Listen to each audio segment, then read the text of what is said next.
Il avait pris une balle pour sauver l'extraterrestre, la récompense en valait la peine.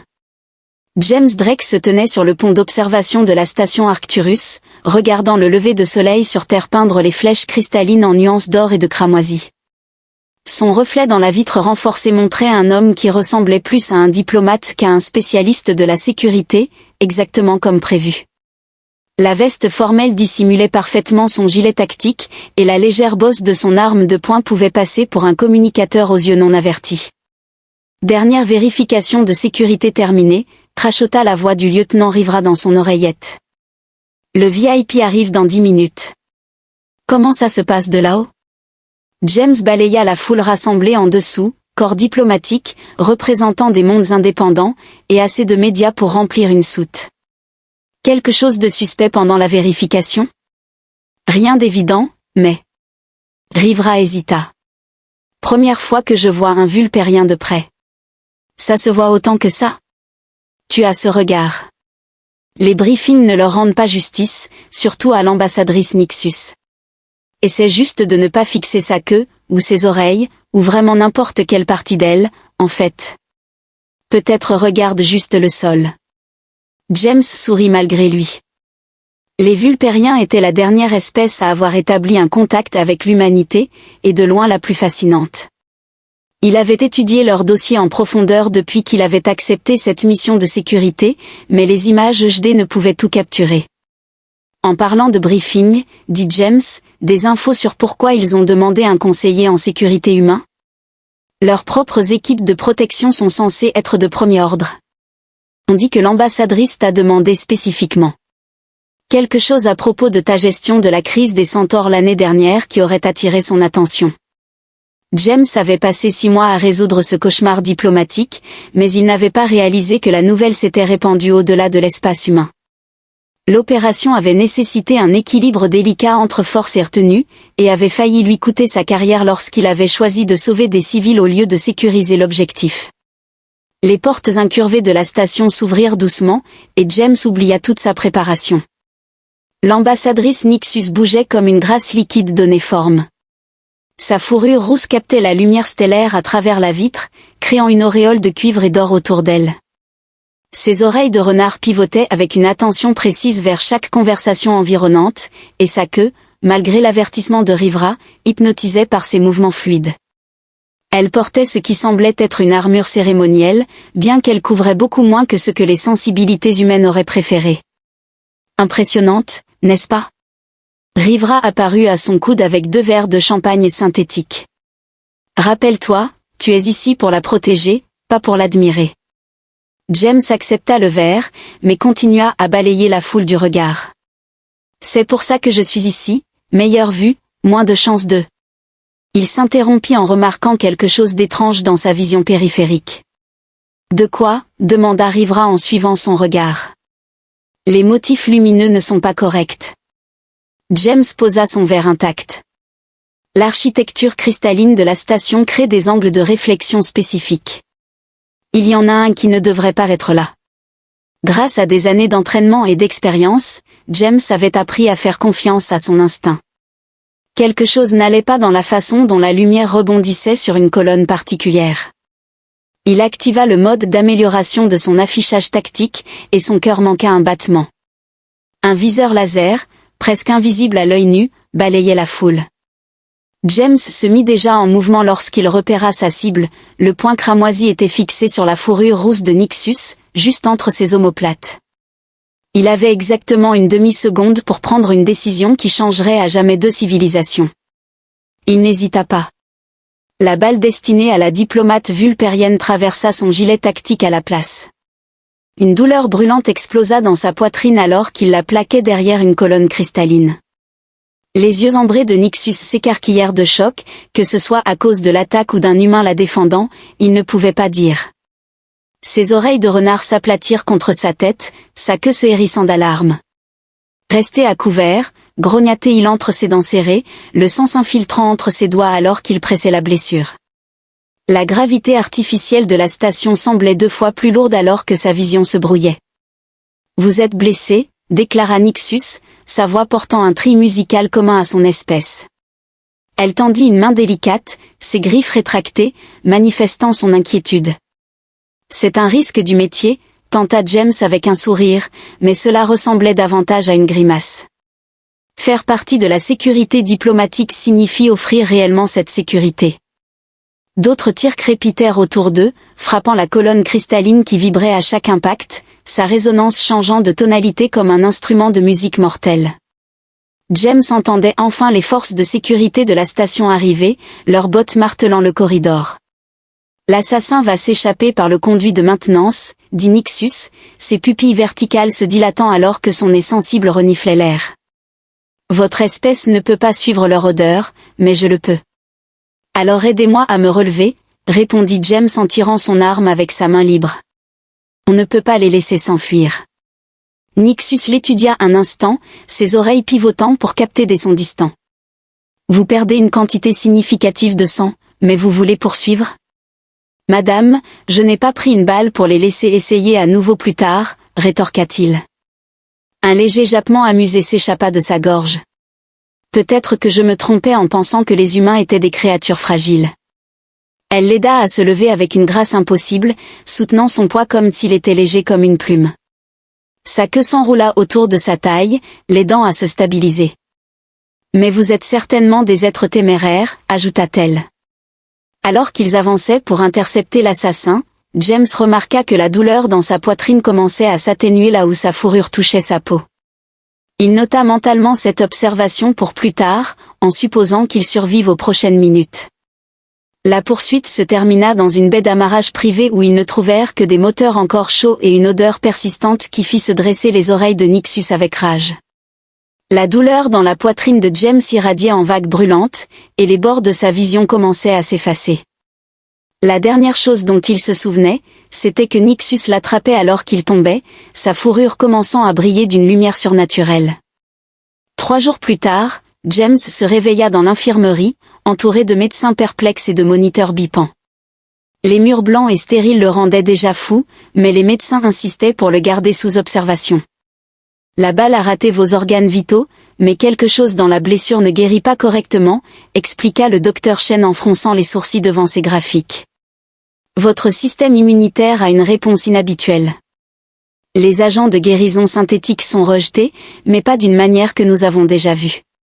C'est presque comme si son corps attendait autre chose, termina Nixus depuis l'entrée. Elle avait troqué son armure cérémonielle contre ce qui ressemblait à un uniforme diplomatique, bien que cela laissait encore beaucoup de sa fourrure exposée. Le médecin sursauta légèrement, ne l'ayant pas entendu entrer. Ambassadrice, je ne savais pas que... Il se racla la gorge. Nous n'avons pas encore autorisé les visites. Les oreilles de Nixus frémirent avec ce que James commençait à reconnaître comme de l'amusement. Alors c'est une chance que je ne sois pas ici comme visiteuse, mais comme partie intégrante de son traitement. Le médecin ouvrit la bouche pour protester, mais James l'interrompit. C'est bon, j'aimerais entendre ce qu'elle a à dire. La douleur dans sa poitrine s'intensifia à son arrivée, mais pas désagréablement, plus comme une fréquence résonnant en harmonie. Après le départ du médecin, Nixus s'approcha de son lit avec une grâce fluide. De près, sa fourrure avait un éclat presque métallique, et James perçut une odeur rappelant les feuilles d'automne et l'ozone. Sans prévenir, elle posa sa paume sur sa poitrine bandée. James inspira brusquement, mais pas de douleur. Là où sa main le touchait, une chaleur agréable se répandait dans ses tissus, et la douleur constante qui l'accompagnait depuis des jours commença à s'estomper. « Que êtes-vous » murmura-t-il.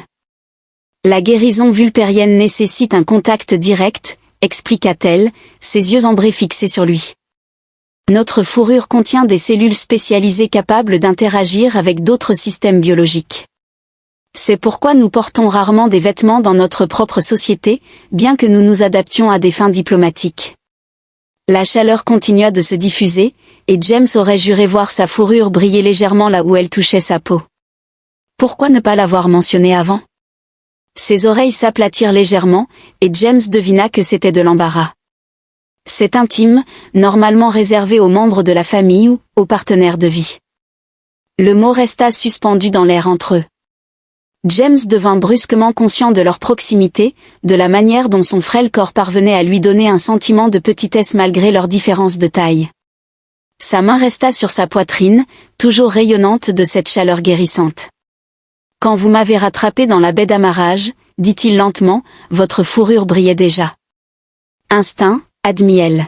« Vous étiez en train de mourir. »« Je ne pouvais pas. Je ne voulais pas. » Sa queue s'agitait, trahissant son agitation. « Vos actions m'ont troublé. Les humains sont censés être égoïstes, guidés par le gain personnel, et pourtant vous avez tout risqué pour quelqu'un que vous n'aviez jamais rencontré. »« Nous ne sommes pas tous égoïstes, » répondit James en levant timidement une main pour toucher la fourrure de son bras. Elle était plus douce qu'il ne l'avait imaginé, et le contact envoya des picotements agréables dans ses doigts. Certains d'entre nous font simplement ce qui est juste. Ses pupilles verticales se dilatèrent légèrement. Le conseil ne va pas aimer ça, murmura-t-elle. Un humain et un vulpérien formant un lien de guérison, c'est un lien sans précédent. Elle désigna l'endroit où leur peau était en contact. La résonance entre nous. Ton corps rejette les agents de guérison synthétique parce qu'il est déjà en harmonie avec le mien. Ces choses n'arrivent pas par accident, James Drake. Elles nécessitent une compatibilité. Le moniteur à côté de son lit commença à émettre des bips plus rapides. Nixus retira rapidement ses mains, ses oreilles se redressant en alerte. « Ton rythme cardiaque est normal, » dit James en espérant qu'elle ne puisse pas voir son rouge embarras. Juste des réactions inattendues au traitement. Elle fit à nouveau ce rire bref, semblable à un jappement, mais cette fois-ci, il semblait plus chaleureux, plus sincère. « Je devrais partir. Le lien de guérison a besoin de temps pour se stabiliser. » Elle se dirigea vers la porte, puis s'arrêta. « James ? » ?»« Oui. » »« L'odeur de l'assassin ? » Elle m'était familière. Quelqu'un de haut placé, quelqu'un qui n'aime pas l'idée que les humains et les vulpériens se rapprochent. Sa queue se hérissa légèrement. Fais attention à qui tu fais confiance. Après son départ, James s'allongea dans son lit, le fantôme de son toucher encore présent sur sa peau. Il avait survécu à la balle, mais il avait le sentiment que ce serait le moindre de ses problèmes. Quelque part, quelqu'un de puissant voulait Nixus morte, et maintenant, il savait qu'un humain était prêt à mourir pour l'en empêcher. Il toucha sa poitrine là où sa main avait été, se souvenant de la chaleur, de la connexion qui s'était allumée entre eux.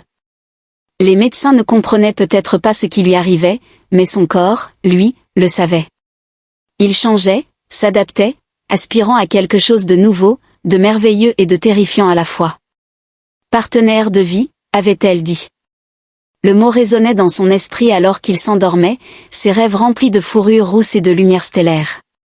2 semaines après la tentative d'assassinat, James se tenait dans ses quartiers, regardant les images des manifestations sur plusieurs écrans. Les pancartes, les humains d'abord, et pas d'influence extraterrestre, remplissaient le quartier diplomatique. Les agents de guérison synthétique avaient finalement quitté son système, remplacé par la magie vulpérienne que Nixus avait utilisée sur lui. Il se sentait plus fort que jamais, mais la situation autour d'eux se détériorait rapidement. Ils ont peur de ce qu'ils ne comprennent pas, dit Nixus depuis l'arrière de la pièce. Elle s'était habituée à se déplacer silencieusement, bien que son odeur, désormais familière comme la sienne, la trahisse toujours. James avait remarqué que ses propres sens s'aiguisaient depuis qu'ils avaient commencé leur session de guérison. « Ils ont peur que ce qui m'est arrivé puisse leur arriver aussi, » répondit-il en se tournant vers elle. Une diplomate vulpérienne de haut rang presque assassinée sur une station humaine. Cela rend les gens nerveux. Ses oreilles pivotèrent vers la porte lorsque des pas s'approchèrent. En parlant de nervosité. Elle s'avança vers lui, sa queue frôlant sa jambe. Ce contact envoya une chaleur familière à travers lui. Le conseil me rappelle sur Vulparia Prime. Quoi ? Il souhaite que je parte immédiatement. Ses griffes s'allongèrent légèrement, un signe qu'il avait appris à reconnaître comme de l'agitation. À moins que je puisse leur fournir une raison convaincante de rester. Les pas se rapprochaient. James reconnut le rythme comme celui de la sécurité de la station. « Ambassadrice, dit-il prudemment, êtes-vous en train de me demander ce que je pense que vous demandez ?» Ses yeux ambrés rencontrèrent les siens. Le lien de guérison que nous partageons n'est pas seulement biologique. Mon peuple ne forme pas de telles connexions à la légère. Le Conseil serait obligé de respecter une revendication formelle. Une revendication ? Son rythme cardiaque s'accéléra, le moniteur qu'elle avait insisté pour qu'il porte émettant un bip en réponse. Parmi mon peuple, lorsque deux êtres compatibles se trouvent, ils peuvent former un lien qui transcende la simple attraction physique. La connexion de guérison que nous partageons n'est que le début. Elle s'approcha, son parfum remplissant ses sens. Mais une telle revendication serait permanente, irréversible. L'équipe de sécurité frappa à la porte. Monsieur Drake, ambassadrice, les manifestants deviennent agressifs. Nous devons vous déplacer dans un endroit sûr. James regarda Nixus. Depuis la tentative d'assassinat, il avait appris plus sur son peuple que n'importe quel diplomate humain dans l'histoire.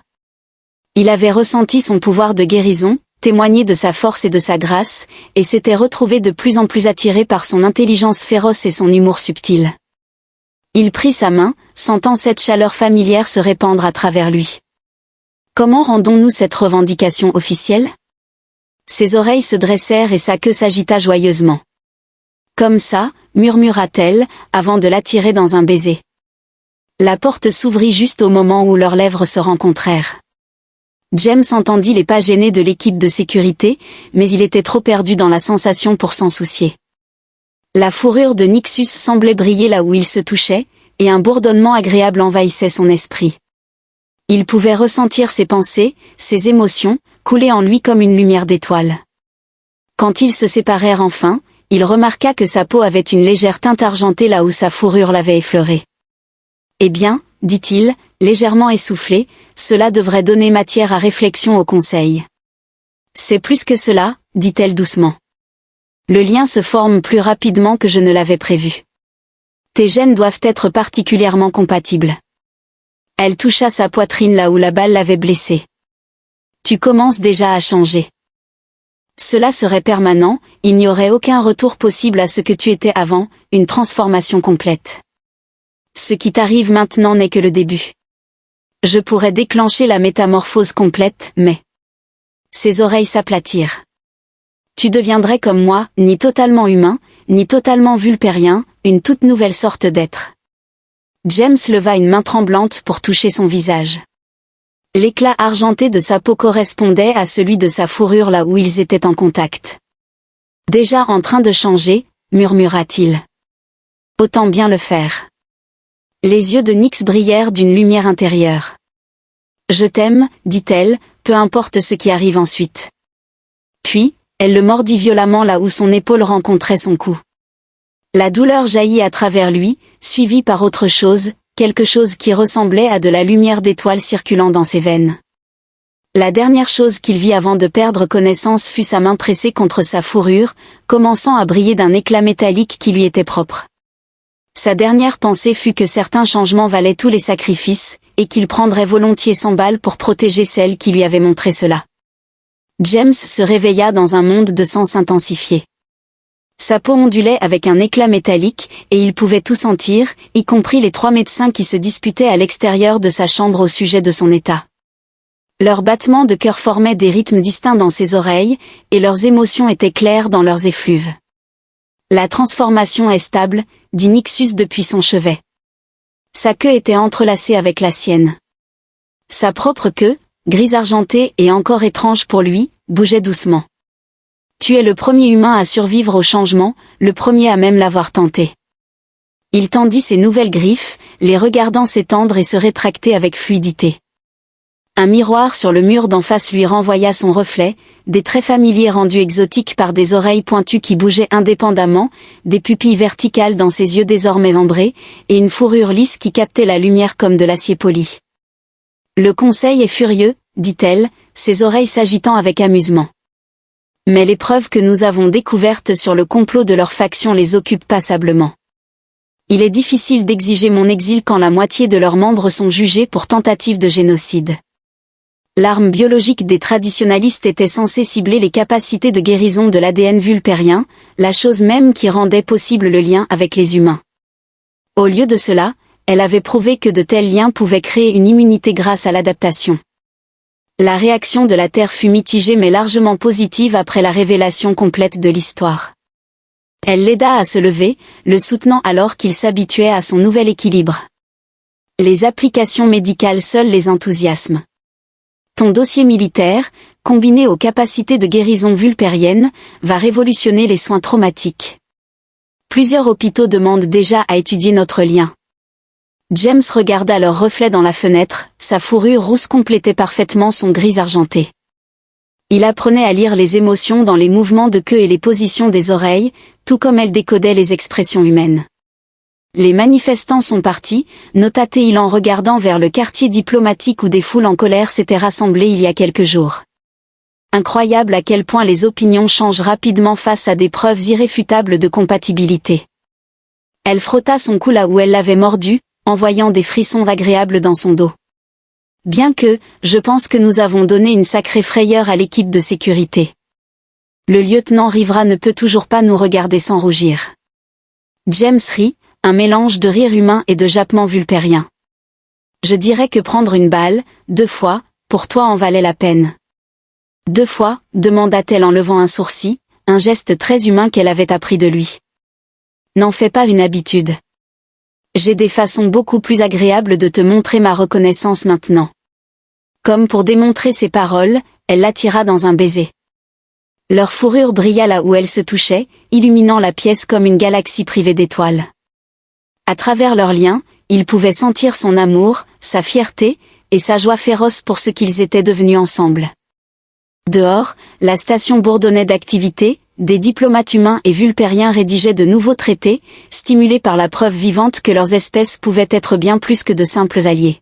« Comment penses-tu qu'ils nous appelleront » demanda James en passant doucement ses griffes dans sa fourrure. « Pas tout à fait humain, pas tout à fait vulpérien. » « Les médias utilisent déjà le terme chimère, répondit-elle, mais je préfère pionnier. » « L'homme qui a pris une balle pour quelqu'un qu'il venait de rencontrer, dit-elle avec un sourire. « La meilleure décision que j'ai jamais prise, répondit-il, touchant son torse là où la première balle l'avait frappé.